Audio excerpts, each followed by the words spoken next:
In 2050, your morning coffee vanishes. Not because farmers forgot how to grow it, but because the rain simply stopped showing up. On the other side of the planet, a single decision in the Amazon rainforest this decade quietly decides who still gets rain, food, and a stable climate, and who doesn't. Today, on Climate Frontlines, we're stepping into the world's biggest environmental cliffhanger. Will the Amazon become a runaway climate disaster, or the greatest planetary comeback story of the 21st century? In the next few minutes, you'll see how we actually pushed the Amazon dangerously close to a tipping point, where rainforest turns into dry savanna. Why a sudden drop in deforestation numbers is good news. That might be a dangerous illusion. And how indigenous guardians, controversial carbon deals, and a new forest economy could flip the Amazon from global risk to our best climate insurance policy. This isn't just a story about trees. It's about who controls the planet's thermostat and whether we've already broken it. Let's start with the plot twist most people never hear. Deforestation in the Brazilian Amazon has actually fallen sharply in the last couple of years. Between August 2024 and July 2025, official satellite data show that about 5,796 square kilometers of forest were cleared in Brazil's Amazon, an 11% drop from the year before, and the lowest level in 11 years. Under Brazil's new administration, that adds up to roughly a 50% cut in Amazon deforestation compared to 2022, reversing the surge that happened between 2018 and 2021. Environmental agencies were revived, fines came back, and a major Amazon fund started pulling in climate money from countries like Norway, Germany, the United States, and the United Kingdom to reward forest protection. On paper, it looks like a comeback story.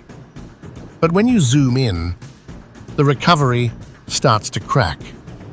In January 2025 alone, independent monitors found that deforestation in Brazil's legal Amazon jumped 68% compared to the previous January, and degraded forest from fires and logging suddenly exploded to more than 350 square kilometers, over 20 times higher than the year before.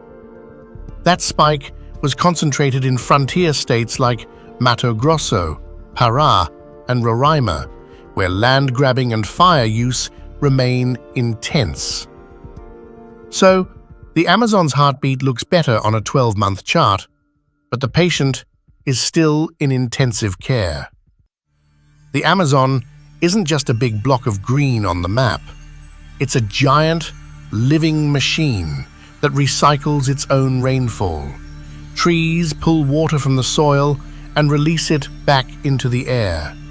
That moisture falls again as rain further west, keeping the whole system wet enough to stay a rainforest. Cut down too much forest or heat the region too far, and that water recycling weakens. Less forest means less evapotranspiration. Less evapotranspiration means less rain. Less rain means more drought and more fire, which kills even more trees. If you watched our Arctic Climate Frontlines episode, you've already seen how thawing permafrost can unlock giant, hidden carbon stores. The Amazon is the tropical counterpart to that story. Lose it, and we don't just lose a carbon sink, we unleash billions of tons of CO2 and drastically shrink the remaining carbon budget for staying near 1.5 degrees of warming. Now imagine that happening at the same time as other tipping elements falter, like a weakening Atlantic Ocean circulation. You don't just get bad weather, you get a structural shock to food and water security almost everywhere. Here's the twist. The people doing the least to cause this problem are often the ones holding the line. Across the Amazon, indigenous territories and community forests usually have equal or lower deforestation rates than state-run protected areas, when their land rights are secure. But they're now facing a new wave of pressure, not just from loggers and miners, but from carbon markets. In Brazil's Pará state, a huge deal to sell 12 million carbon credits, worth around $180 million, is now under legal attack.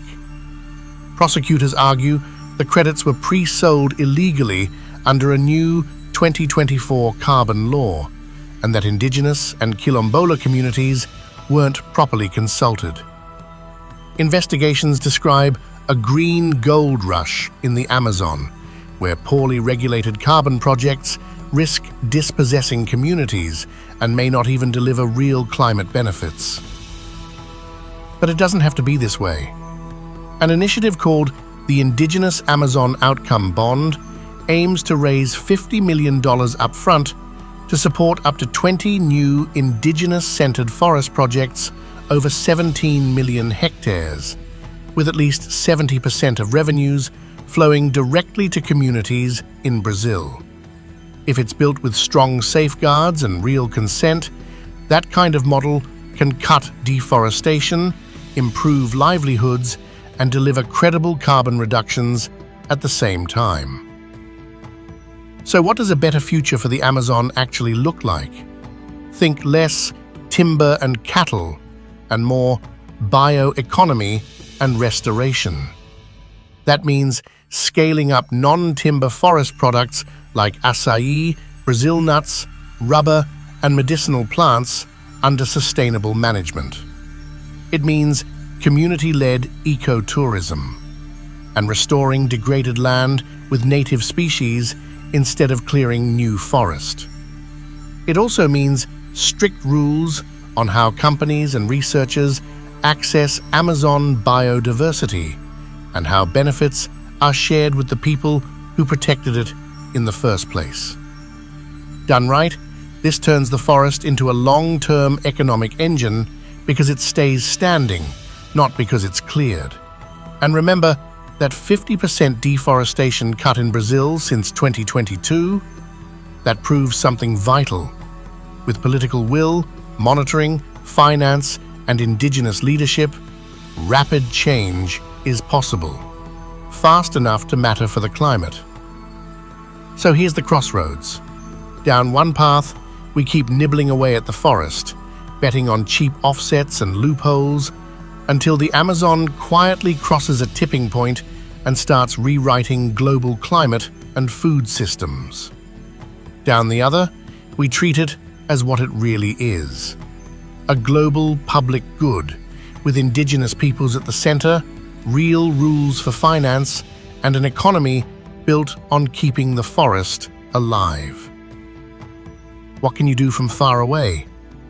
Pressure your bank and favorite brands to commit to deforestation-free supply chains. Support organizations led by Amazonian communities, not just glossy offset platforms. And share this video with someone who still thinks the Amazon is just a faraway patch of trees.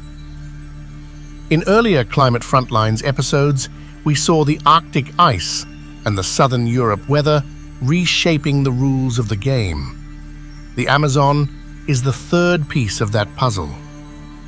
Next, we're heading to another front line almost no one is talking about yet.